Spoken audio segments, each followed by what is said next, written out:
Hello and welcome to Linebreak Rugby podcast. Today with me, your host Sav, and WallopyJoe or Ed is with us as well. Hello.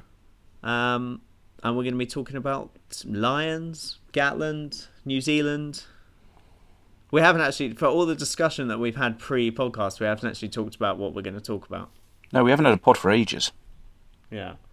And that it's been a while podcasting. Well, it's been about 2 weeks, I think, if not a bit longer. So I feel vindicated About about New Zealand and the Lions test selection team and lots of other different things. That's vague. It's kind of vague. Essentially, I was very much on the championing Gatland's idea that if we win a test, then that's all that matters. Oh yeah, fair enough. I've kind of won a test. Yeah. I've become. I feel more negative. It's not.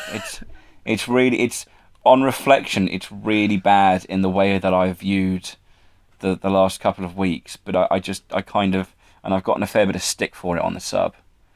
But I kind of can't move away from that mindset. In that, I do understand that you can only play what's in front of you. But the fact is, you're not happy with beating 14 players, are you? Really? I'm not. I'm really not. Not in the manner that it happened. And so while I've said repeatedly over, I'm sure when we did a podcast about 3 or 4 weeks ago, I think after the Barbars match, I said we'd be lucky to win another match. And so that was quite off the mark. But I have also said slightly more recently that I didn't think we'd win a test. Mm-hmm. And as I say again, you can only play what's in front of you. But even against 14 men, the Lions were still very close to binning it. And so it was such. There's a lot of talk about the 14 men, but Yeah.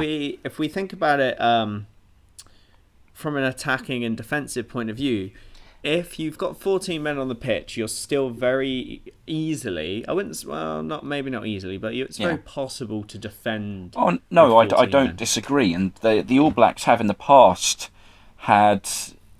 I think I've read a statistic a while ago that they are by far and away the single best team when down a man. So if they get someone sin-binned, there is every opportunity they'll still score a try. But the bit that kind of rankles me is that Sonny Bill got sent off in after 20 odd minutes, if that. Mm-hmm. Yeah. Maybe 15 or so. And we didn't score the first try until the very beginning of the final quarter. Or very end of the third quarter, depending on how you want to play the semantics of it.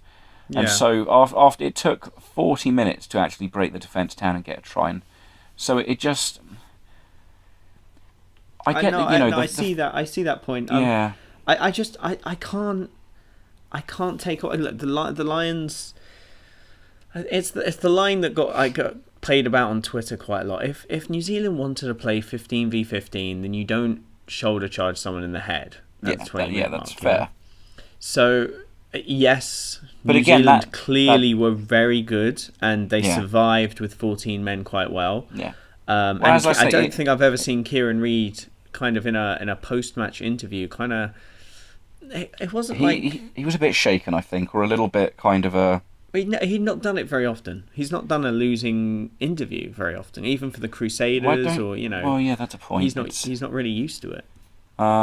Because I think he was probably still feeling the Sinclair penalty a fair bit, because he didn't. Oh, that's another thing. That's another thing that everyone's been getting angry about, and I'm kind of like, you're right. He jumped to catch the ball. Yeah, it was a terrible pass, and he had to jump to collect it. Yes. And whoever hit him had basically committed to the tackle before Sinclair had jumped. Yes. And that means before Sinclair had possession, the All Black had committed to tackling him. Mm-hmm.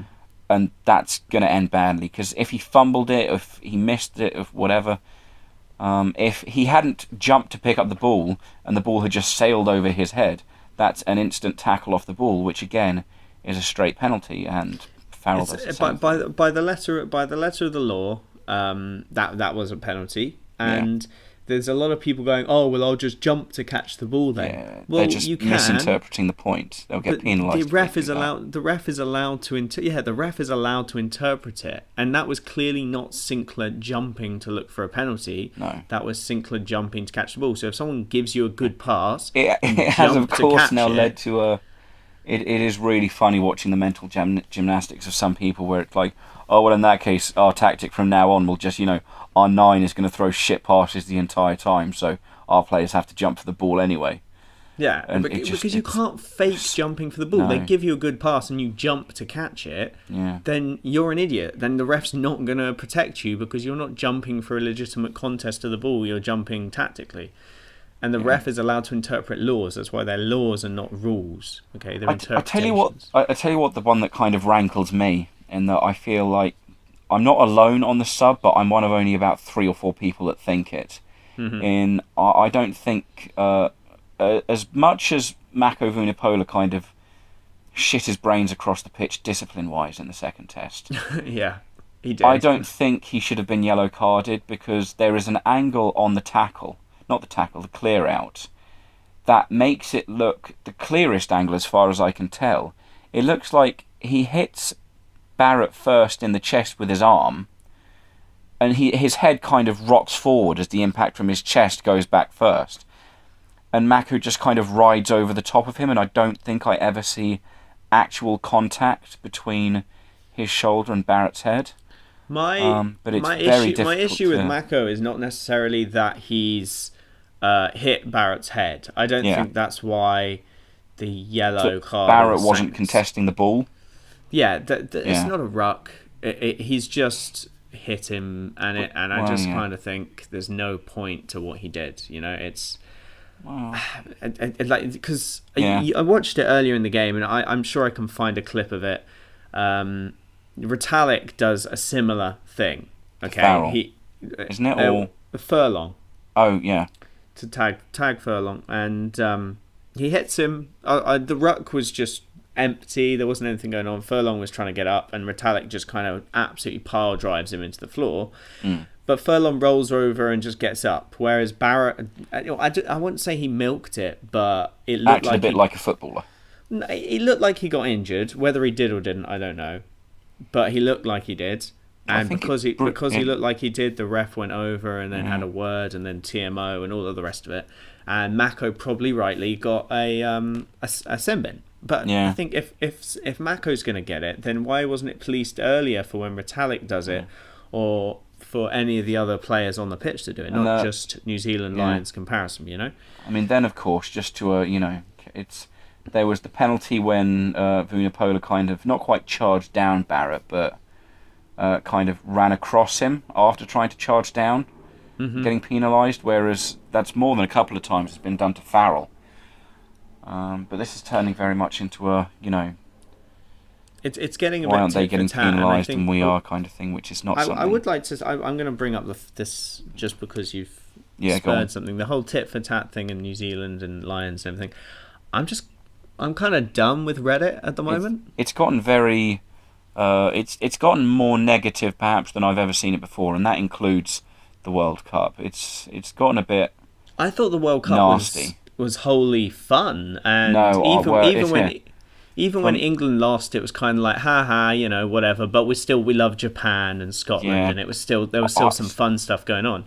I didn't get much of that. I just got that the whole loving for Japan was great, but a lot of I felt a lot of the hatred towards England, and it kind of certainly back then it very much burnt me out, especially having to mod the place, but. It has turned a bit nasty now. I think it's always had an edge, but it's certainly got to a point where I can't be bothered to engage in it, because there's always a certain... So the conversations I can have now, say with you guys at Linebreak or in Slack or with my own club, just those are the conversations I kind of want to have, because they're interesting tactical decisions and we can discuss things. But you go onto a subreddit, you put your flair on there, and somebody immediately judges you for being an Englishman, Irishman, or a Lions or a New Zealander. You're not getting a discussion. You're getting just nonsense, and it's not actually fun to engage with that. So Yeah. I'm kind of done. I can't see myself going back on for a bit. That's fair. At Just least. well, I'm sure it's. I know everyone does bang on about it being mostly the international window, but I can't imagine the Premiership being anywhere near it as No, there's vitriolic. like I joked about. There's about 9 of us that are there during the Premiership games. You know, I've done match threads where it's just me and one other And one other, person yeah. commenting. You know, and Lord I'm doing a Harrington, live probably. update of every single thing that happens. Yeah, but that can be good fun. I found I've Yeah. not done. It doesn't happen often, but it's. So yeah, that's Reddit, and obviously you have to mod it, so you have to deal with it a bit more than I do. But I tell you what, I have, going back to very briefly to the whole jumping into the past, jumping into the tackle thing. Mm-hmm. I can't work out whether it's the same person or not, but I've had to remove about, I don't know, at least a dozen text posts by who I can only assume is the same person under different accounts, basically over-analysing that exact moment with the same, well, why doesn't everyone just jump into the tackle? It's not going to get penalised or whatever, and it's getting a bit, it's a bit weird, it's a bit funny. It's a bit over the top, really. Yeah, I mean... No, I get that. It's... but that's just one of the frustrating things with online forums, I suppose. Yeah. If I've got some interesting things to talk about with I could stop being negative, I'm sure. Farrell and Johnny Sexton. They did all right. There's against 14 men. There's swathes of articles coming out now saying it's the new revolution. The 10-12 axis is amazing. That's again. Go somewhere else with that. Go somewhere else with that, because again, that just brings me back to a conversation I had on the sub, in that it was very effective, kind of, sort of, and only against 14 men. So it's I can't. I don't want to get drawn into that. See, that's the thing. I was so hopeful. Everyone was so hopeful that before the Lions tour, Sexton was going to line up at 10 with Farrell outside him at 12, and they were going to set the world on fire and do what George Ford and Farrell had done for England, and it would have been amazing. Yeah. And it just didn't quite gel, and they've had an hour total before the second test to run that combination. So maybe they've been running it in practice and it's working really well. But I think it was certainly a bold call. And again, in retrospect, you can only play what's in front of you. It did technically pay off. So props to Gatland for that. But I still think Biggar deserves a test spot over Sexton. My issue's not necessarily that... I suppose my issue is not that it's necessarily that the 10-12 is a bad option, or that it didn't work in parts. I think there's 2 tries that we scored very much highlight that the 10-12 combination was a good thing, because the 2 tries we scored were a result of that. One of those was Falatau's, yeah? Yeah. Whose was the other? And then Sexton setting up the Jamie George break so that Murray could then creep over. Yeah, that was glorious, wasn't it? So those 2 big plays came from the 10-12 axis, which is phenomenal. It was really good in those moments. However, I found some lovely clips which highlight how, not that the 10-12 doesn't work, but that the tactics that Farrell and Sexton were told to use aren't actually that effective. So there was a couple of moments where it just didn't work, and Farrell and Sexton were both kicking bombs to the best counter-attacking team in the world. Now, New Zealand kick a lot. I think they've kicked more than the Lions, perhaps. They did in the second test. But it doesn't matter if they kick a lot, right? Yeah. If they've got 14 men, they want to pin us back and try and get penalties and try and win. And that's their way of winning, perhaps with 14 guys. But surely if we've got 15, we keep the ball in hand. If we keep kicking to their best players, they're going to counter-attack. And if we can't counter-attack, they'll keep kicking all day long.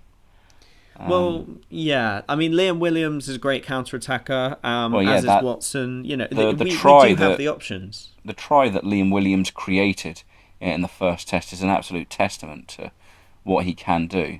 Yeah, 100%. But it's also, there weren't a lot of similarly created opportunities in the second test. I think to me it wasn't, and I'm going to show these clips actually. I've decided I'm going to try and put them into the podcast. Post-production Sam's actually going to do stuff. 15 minutes, yeah. But there's two kicks in particular, and Sexton kicked one dead. Yeah. It wasn't a very good kick, but that's not one I'm going to put in. The daily kick. They both kicked big bombs. One Sexton kicked to Naholo, who dropped it. Yeah. And Farrell kicked to Ione, who caught it and came back. Isn't it Ioane? And the issue I have with both those kicks is we're in centre field. We were building momentum. Yep. And certainly with the kick that Farrell actually did, Sexton was screaming for it because there was an overlap on the left-hand side. And instead, Farrell's back in the pocket and kicks a big bomb back to Ione. Yeah. And then Ione then sets free ALB, who then nearly cuts us in half and scores down the other Classic end. I mean, ALB. So that was one issue. But then the other issue was Sexton also did the same thing where he kicked to Naholo. Yeah. And I'll have that clip coming up. He kicked to Naholo, and then Naholo dropped it.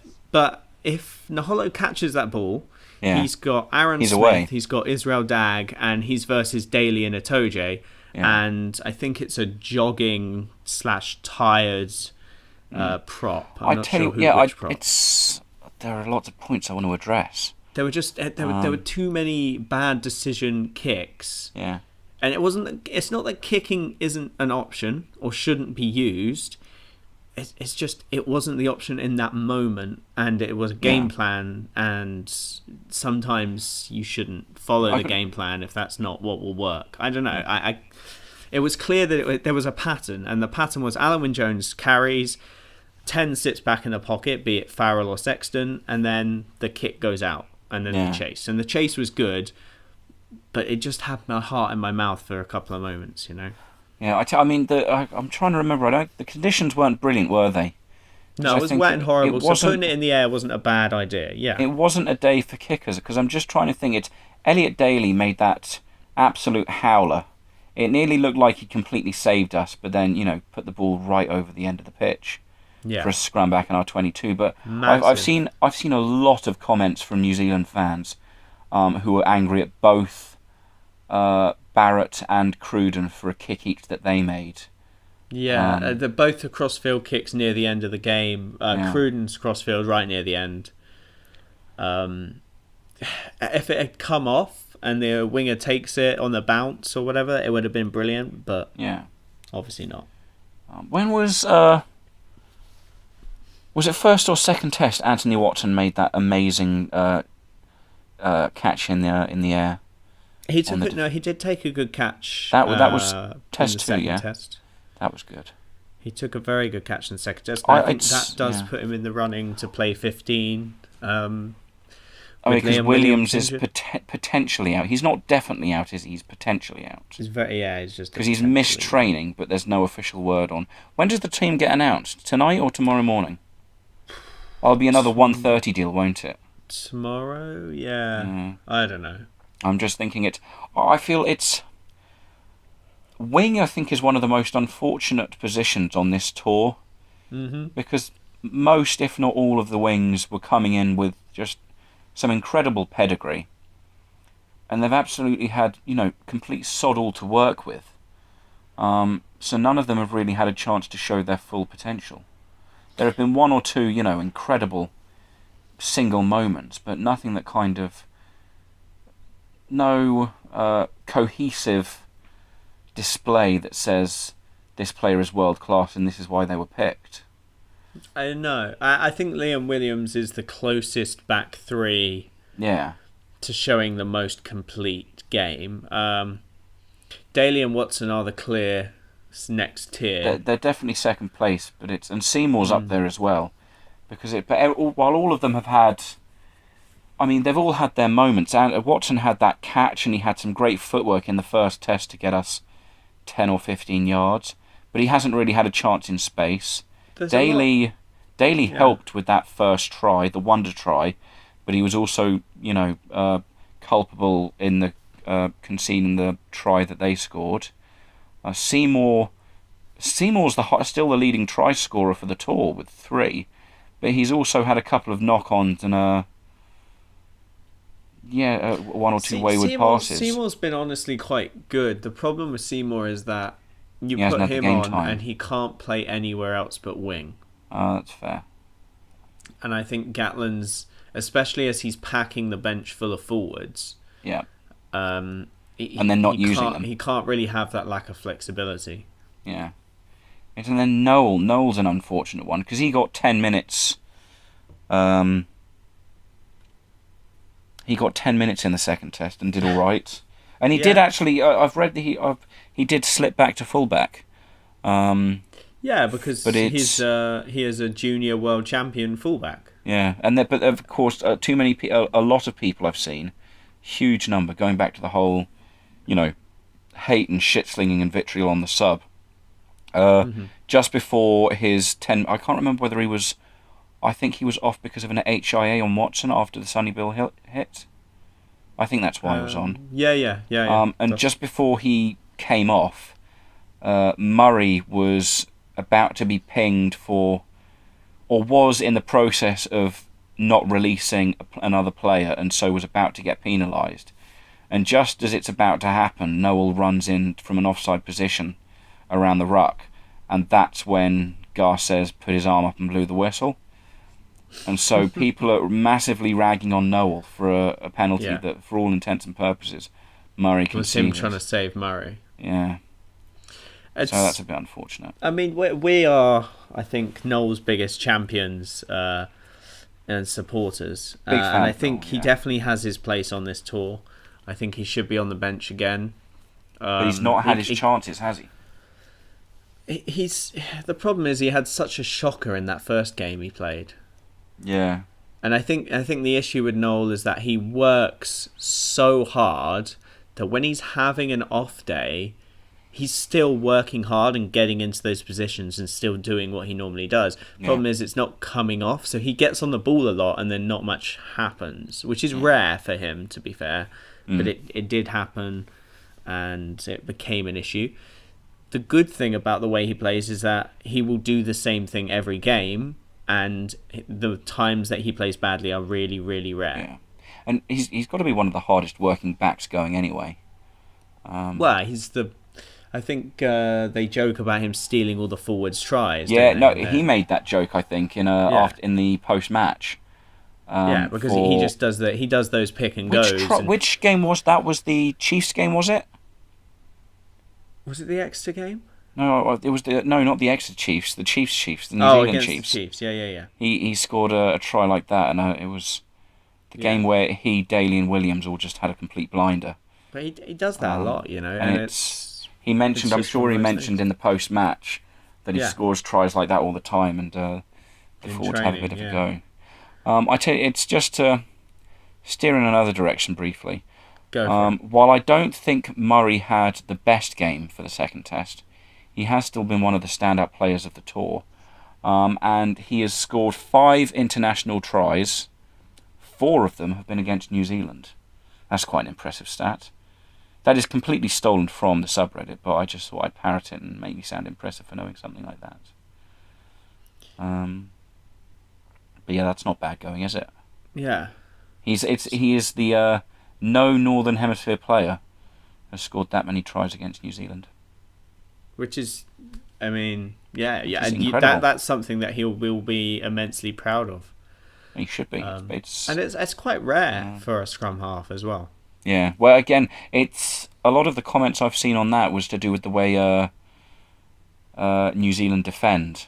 Because we're in the Northern Hemisphere. In the ruck and then the 9 behind the ruck. You've got the pillars on the ruck, and New Zealand don't tend to do that. And so I think the biggest was in Chicago, where he basically he sold the dummy and then just walked in.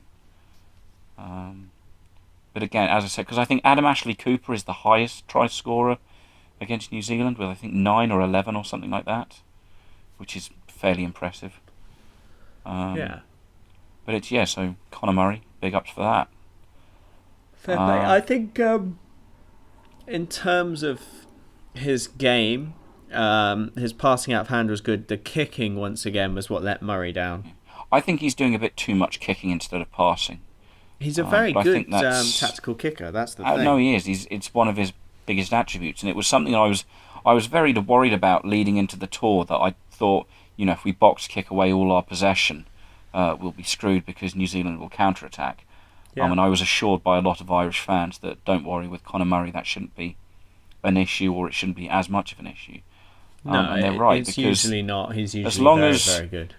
as long as the players do chase the ball, as long as they contest, it's generally fairly safe. And I don't think we've conceded a try off the counter-attack of one of his bombs yet, so No, I don't think so. I'm all right with that. Especially as obviously we kept New Zealand to a 0 To no try. tries, yeah. Yeah. That, again, talking records, I don't think that's happened since like 2000 and... It's been a long time. Yeah, it's been a few years at least. The interesting thing about that is it kind of plays into my idea that 14 men doesn't affect you defensively. You can set up 12 men, a 12-man wall, and have 2 sweeping, or an 11-man wall, 9 sweeping, and then 2 deep. You know, it doesn't affect you defensively, but in attack, it does after an hour. But again, attack as long as you're. I think it's all about economics and and efficiency with the defense, because as long as your players are making good tackles or in the right position, they don't have to work that hard. There's quite a lot. If you've got a mental edge, so you know where you need to be constantly, and you can adapt quite quickly, there's not a lot of work that needs to be done. The work will come with scrambled defence. Yeah. And if England had forced more scrambled defence, then they'd have been more tired. I just want to pick you up on something tired, there, because I think that's incredible. You know how after the post-match, what's his Hansen? Yeah, he was quoted as saying, congratulations to Wales instead of the Lions. Oh yeah. Did you mean to just call Lions England? He called them Wales, did he? No, you just 3 seconds ago. Oh, I just said England. Referred to them as England. And I thought I didn't even think about it. Oh dear, so biased. But I think that's just in terms of I'm supporting them. But it was just the. I thought that was quite funny as all. Yeah, it was just quite. I mean, I didn't hold Hansen to any. When that came out, I didn't really hold. I was just like, whatever, because Gatland's the coach, and I just bring it up because you called them England a second ago. No, it's 100% fair to call it. I didn't even notice. It was just. I suppose it's just the team I'm supporting, and I just equated that to being the international level England. But yeah, it's. No, that's fair. Yeah. It's interesting. I was gonna. I'll have to listen to that back. I didn't even notice.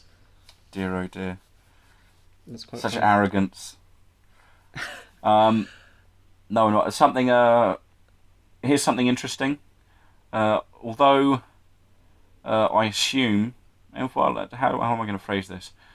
Well, I'm not going to phrase it anyway. Alan Wynne-Jones, assuming he gets picked, which I'm sure he will, for Saturday, will gain his 12th. I think no, sorry, that's not right. His 9th Test Lions cap. 12th would have been insane. No, it's not. 9th. It's not 12th. It's his 9th. He is currently tied with Martin Johnson and Brian O'Driscoll for 8. And so, for the professional era, he will become the most capped Lion. Although I think the most capped ever is, I want to say, Willie John McBride. And I think someone mentioned the other day that for someone to... I think he's got like 17 caps for the Lions or something like that, or 17 Test caps. Yeah, that might be maybe 12. What? Or no. It was someone said that if for someone to match him, they'd have to be playing for 16 or 17 years. So that would be 4 or 5 tours, which would be. That's 4. Yeah, that's 4 tours at least. Yeah, so that's no one's going to beat him. Unless they had their first... I don't think even Hogg... I think if Hogg had... Because Hogg played quite young, wasn't he? He was 20 years old during his first tour. Yeah. And if he'd got all 3 caps... Well, I mean, Halfpenny was 19. He could have technically maybe made it to 36, but that'd be pretty insane, considering his speed's his main attribute. I mean, it's... That would have been insane. I think, no, it wouldn't have happened. Yeah, Lee Halfpenny was about 19 or 20 on his first tour. Before getting injured and coming home early. That's something I wanted to pick up on that I keep seeing. I see it a lot, and I've always wondered why, and I've never got a clear answer. In when a lion gets injured, they come home, and it's rather than stay out. Yeah, and I'm sure there must be benefits to them staying out there. It must. No, I think I mean, it's more surely of a the thing where they expense just has go already back been for made. pre-season with their club. Well, maybe, but I mean, if they're injured, they're not going to be able to do much, and so it's. But that's what I mean. They're going to go through their own rehab systems back home and get better. Yeah. Well, I suppose it's not fair on. I mean, the rehab system out there, they'd have to borrow. Yeah, they'd be taking up resources, and it's not fair on that staff to.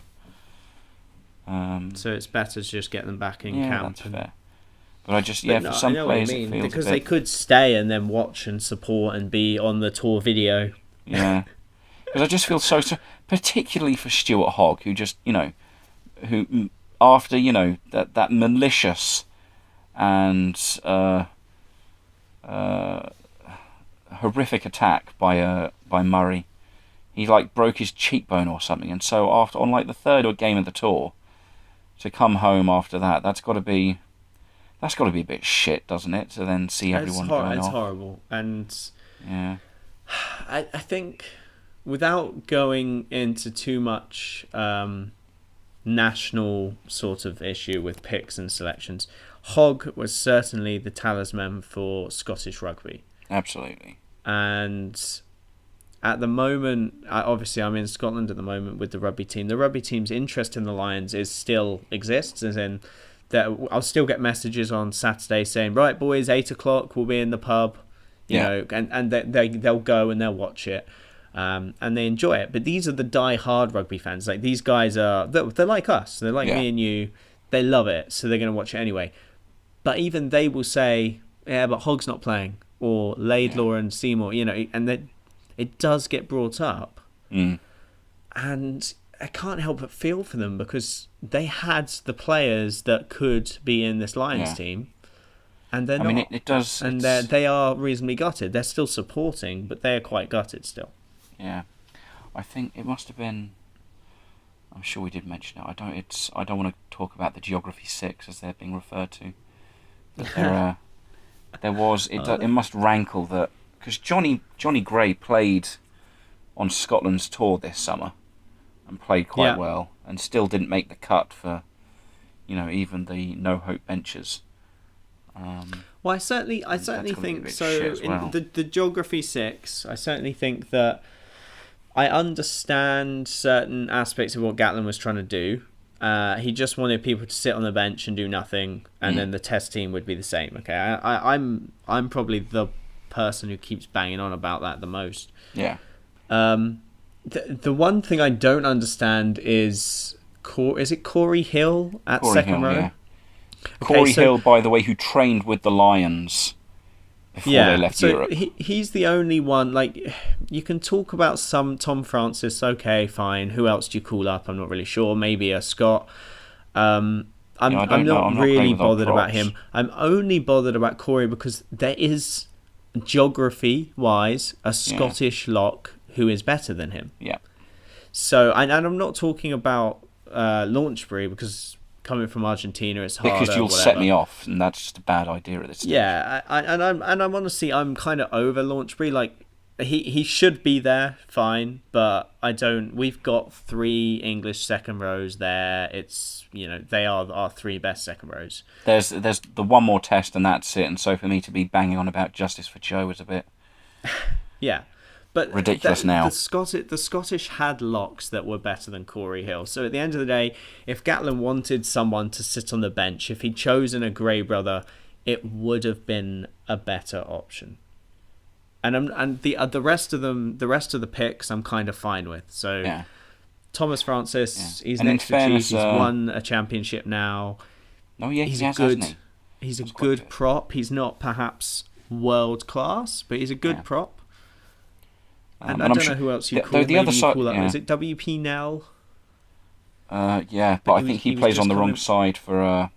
He plays on the wrong side of the scrum. Or no, hang on. No, I think I'm not sure. I'm just thinking of. Yeah, no, you're right. I'm just thinking of, because Alan Dell actually got time on the pitch, and he did all right. But Nell. So Nell's just coming back from injury. He's good. He's probably better than Thomas Francis, but Francis was fully fit, ready to go, championship winner, or Aviva Premiership winner, why not? I'm not hugely against that, but yeah. So it is what it is, and we've won a test, and so Gatland's justified, in my opinion. I mean, everyone else is still raging and raving about it, but we've won a test. I mean, yeah, I'm never quite. It's how best to phrase this? I still think that I feel like vindicated is the wrong word in the context, in that just because it worked out doesn't make it the right call, so to speak.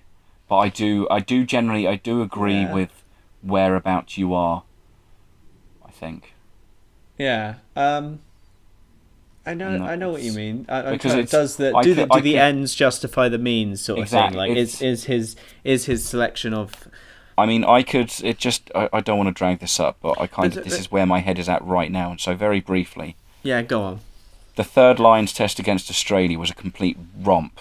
And I think it would have gone that way regardless of whether John Davis or Brian O'Driscoll were picked. But on merit, O'Driscoll should have been picked. But we won it anyway, so it doesn't matter. And that seems to be what people think. But I just think that the result was going to happen anyway, so pick the player on form, which was O'Driscoll at the time. And so he was vindicated in making the choice. And it would have happened anyway, so pick the player on form. And that's kind of all I'm saying. And so it's... Yeah, I didn't want to drag it. It was there. So it's whatever. No, I get it. I do understand everybody. I should start being nicer about people. I just think it was such a sideshow.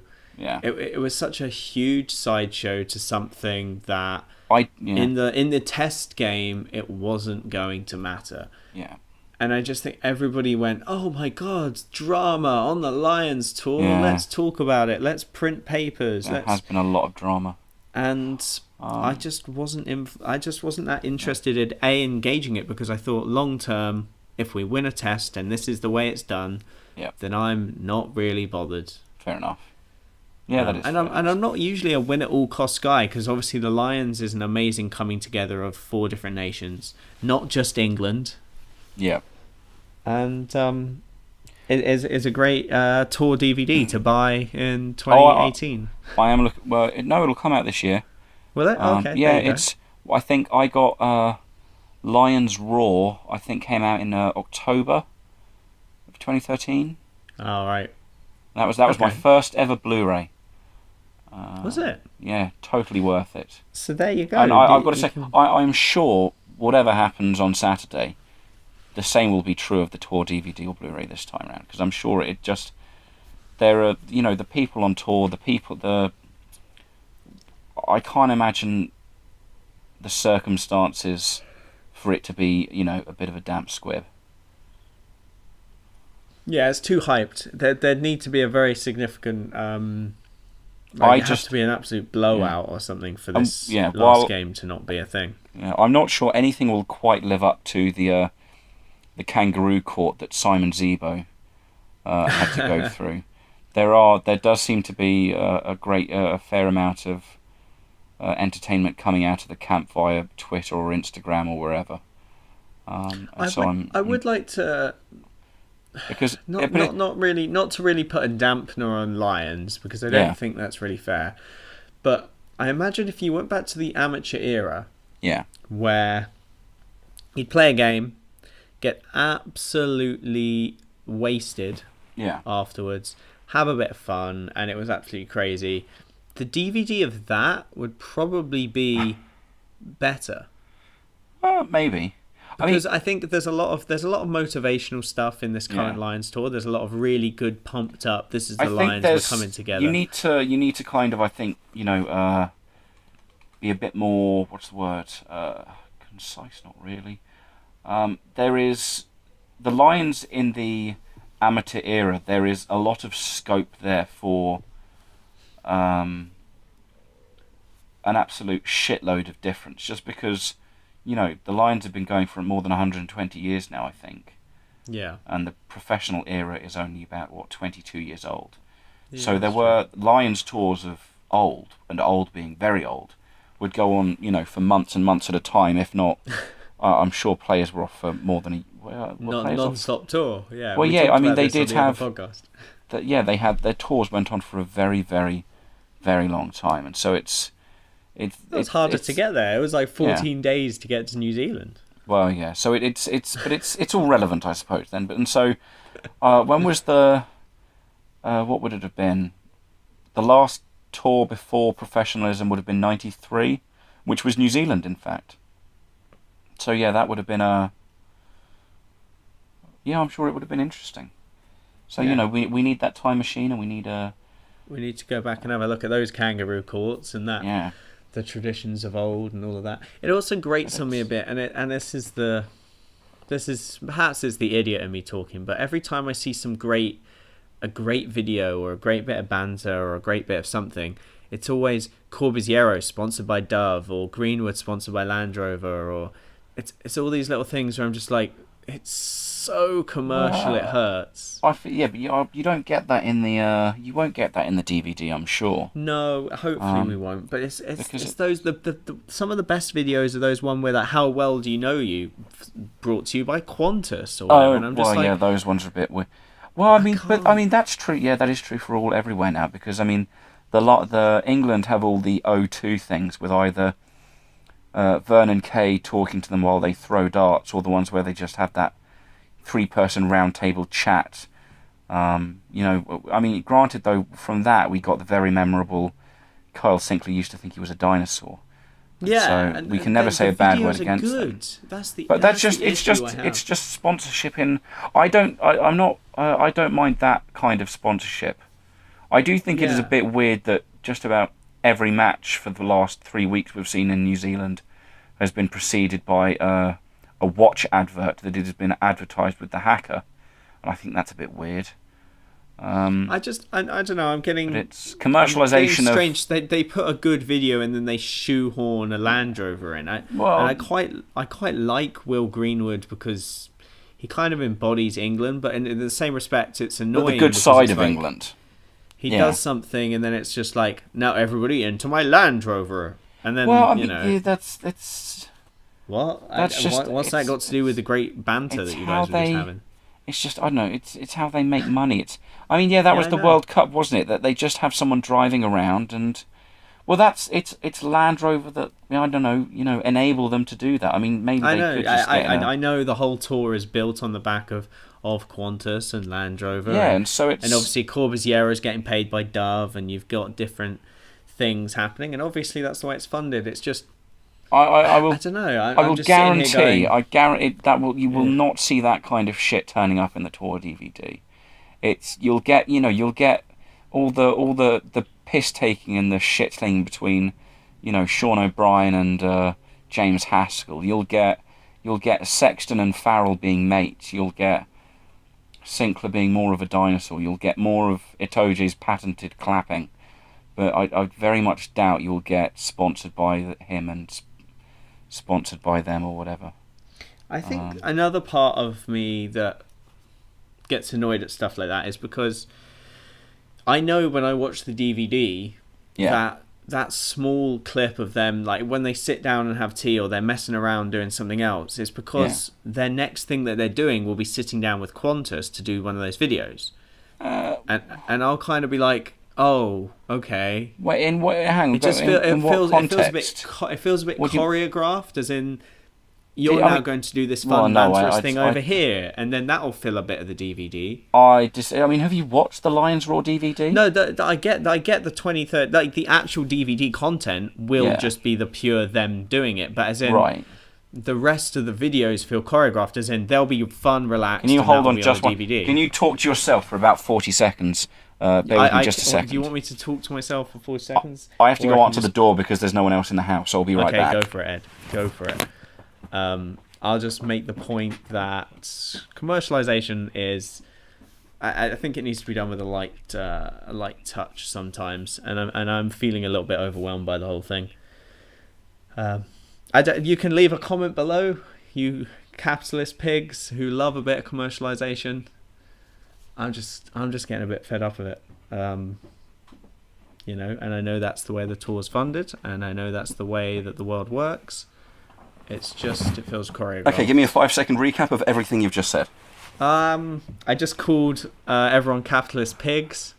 I also just said that I just want commercialization to be lighter touch, sort of thing. Yeah, I mean, I get where you're coming from. I do. But I fully understand. I think there are levels. I think I know I'm in the minority, and I know that I'm. No, I wouldn't say that. I just think there are levels to, what is I don't know. There are certain things that are very inoffensive, and certain things that are a bit taking it too far. And I think my favourite thing in rugby right now is extra TV. Yeah. What they do is it feels like the guy who sits on the sidelines every single game. He then interviews Baxter, and he interviews Noel, or he interviews whoever, and then they just kind of talk to them, and they're matter of fact, and then you get some insight, and then they move on. Yeah. Well, Whereas, and I quite enjoy Sinclair, even when he's just sat and you're just talking to him in an interview. I feel like he's fun on his own. He didn't need a choreographed session to bring that out of him. Well, again, I don't see it as choreographed. I see it as more just because those round tables by England, which I'm sure are all O2, they're just given cues. They're given things to work off, and so I don't think they're expecting what comes out to come out, and so I wouldn't say choreographed. Maybe they're organic, yeah. So yeah, I mean it's. But I don't know really what levels you're I was focusing on the Qantas. I'm not a huge. Have I missed a Qantas something then that I'm just not getting, or?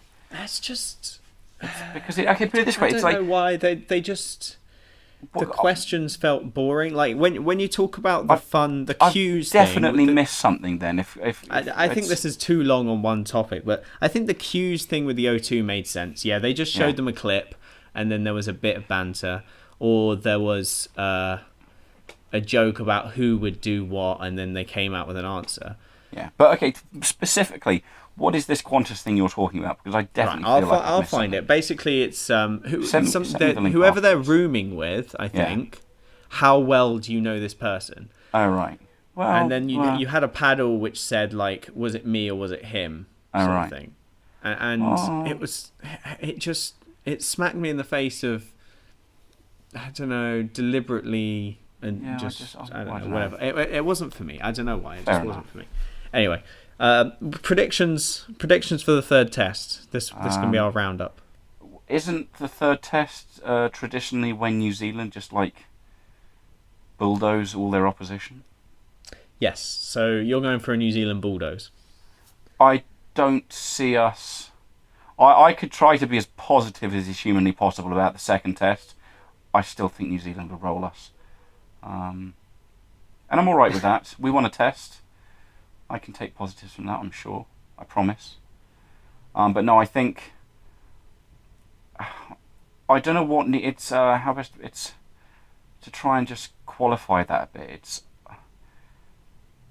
It's okay. Oh dear. So you think that the Lions have progressed well? They've come together very nicely. They've but done a that decent New Zealand job, is still far too strong. New Zealand is still New Zealand, and we scraped by. Granted, it was 2-0, but we still scraped by 14 men by 3 points, and that was with their kicker leaving another 9 points on the pitch. And again, you can only play what's in front of you, and we won and we beat the All Blacks. Home nations, bros. Lions are amazing. England are amazing. I didn't say that. Don't bring me down to your level. And so yeah, at the end of the tour, it's been at the very least. There is a modicum of success, and so it's a great successful tour. Ed. It is a successful with tour would be a winning. A winning tour would be a winning tour. But so yeah, successful, fine, whatever you want to call it. Point is, if we pick, aside from the fact that only 18 players played, and that means 5 other players were left on the bench and didn't get a step out, which is just bonkers management of the bench. The point is, if we go with the same team, I don't think they have it in them, despite the rearranging of the squad that New Zealand have to do with Ben Smith missing and Crotty missing and Sonny Bill Williams missing. I don't think they have it in them, and I'm aware of how negative this sounds, to get a victory when a week ago they only just managed to do it against one less man on the pitch for an hour. It's. I would so love. I cannot overstate how much I would love, how excited I would be, how thrilled and I would be, and how wonderful it would be if the Lions pulled it out of the bag. Gatland was really playing 7D dimensional chess, whatever, and we just romped home and won it in the same fashion that we did against Australia 4 years ago. I would be bouncing up and down, off the walls, through the window. I would be ecstatic. I would be screaming. I just don't see it happening. Here's my last thing. Okay, and we can end it here. I think the Lions have it in them. Okay. I don't think that New Zealand are as strong as everyone's credit. I do think New Zealand will win. Because again, it is still at home in New Zealand, so they've still got the edge. Still got Eden Park. Often lose. 1994. But I think that Gatland this tour has proven me especially wrong. In 2015, before the World Cup, you can probably go back to a podcast, I was tearing into Gatland for being a boring rugby coach. He didn't play with any imagination, picks the wrong side, doesn't give youth a chance, doesn't give form a chance, all of these different things. And I think this tour, he's kind of proved that all wrong. He picked Liam Williams over Halfpenny. He's picked Carl Sinclair to go on the bench. He's picked Noel, despite having an awful second run. I must say, as much I do completely agree with that. With a slight caveat that I think Noel should have been on the bench on the first test, considering Williams and Daly got a start. I was so thrilled at that decision, and I'm so pleased to see him make it. And so I think I will agree with you on that. I think the issue was Noel had such a bad first game that he was never getting in that first test squad. So but he scored 2 tries. The fact that he even made it back to the second one was a surprise. 2 tries, though. But yeah, that's true. So I think Gatland has proven himself to actually be quite a good coach. I don't really care about his... I do care about tour management generally. I don't care about Gatland's tour management. I don't think the Lions tour is very easily managed. I think it's he was the only one willing to take the job, so credit him. I mean, because again, I do think... I think Schmidt may have been the only other option. No, I'm fairly sure he like Jones, ruled himself out. Well, there you go. I mean, there's these things, and Gatland took the job, and he was the most experienced for the job. And was it Townsend or? Yeah, it was Tooney. Townsend said no. He said no to being an attacking coach. Regardless, I actually think Gatland's done quite a good job in picking the team and the tactics for the team. Hang on, what's the record so far? It's Super Rugby sides is 2-1, and then we beat the Bob. What happened with the Maoris game? Who won that one? We won. Okay, so Lions won the provincial, the Maori, and 2 out of 5 Super games, as well as the 1 draw. So that's 1, 2, 3, 4, plus the test.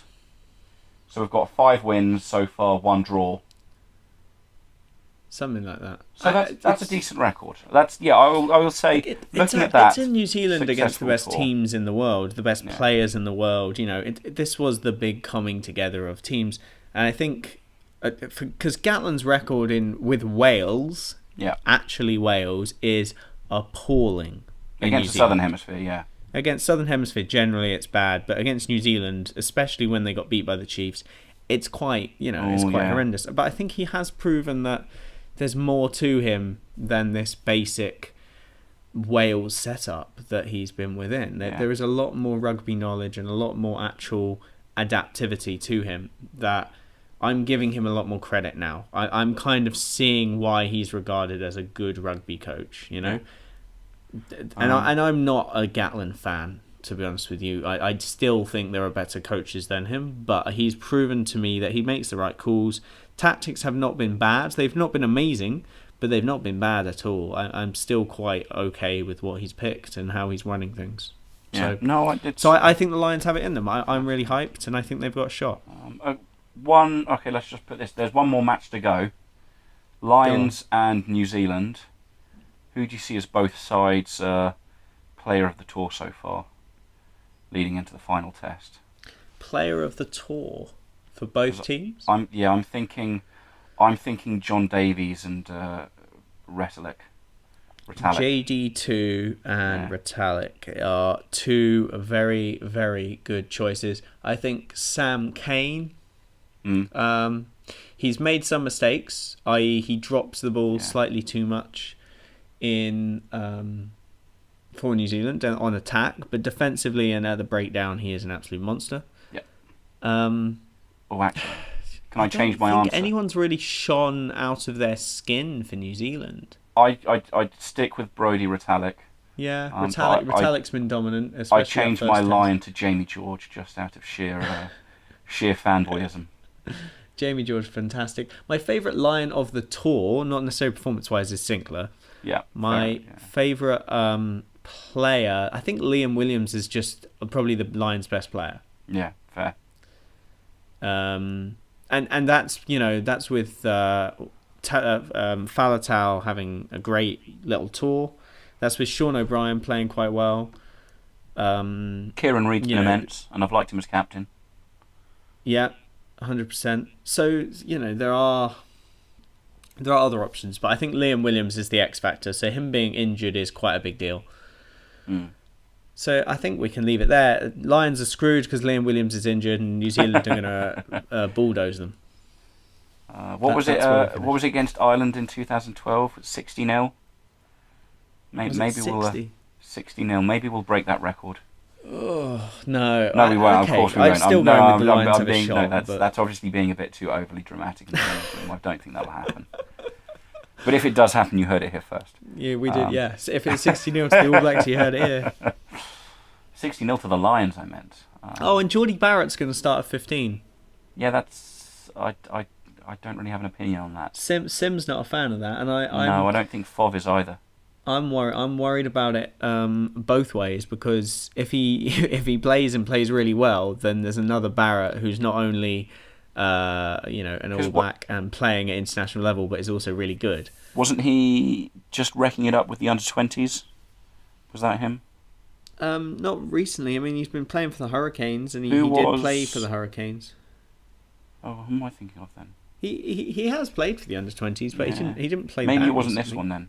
Falcon's been wrecking it. The number 10 for New Zealand. Yeah.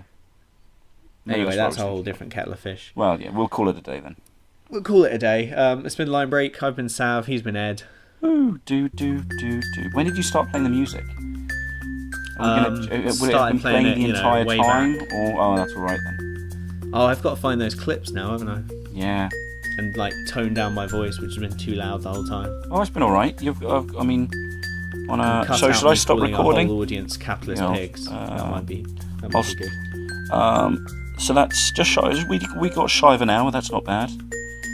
Right, I'm going to stop it. Yeah, stop.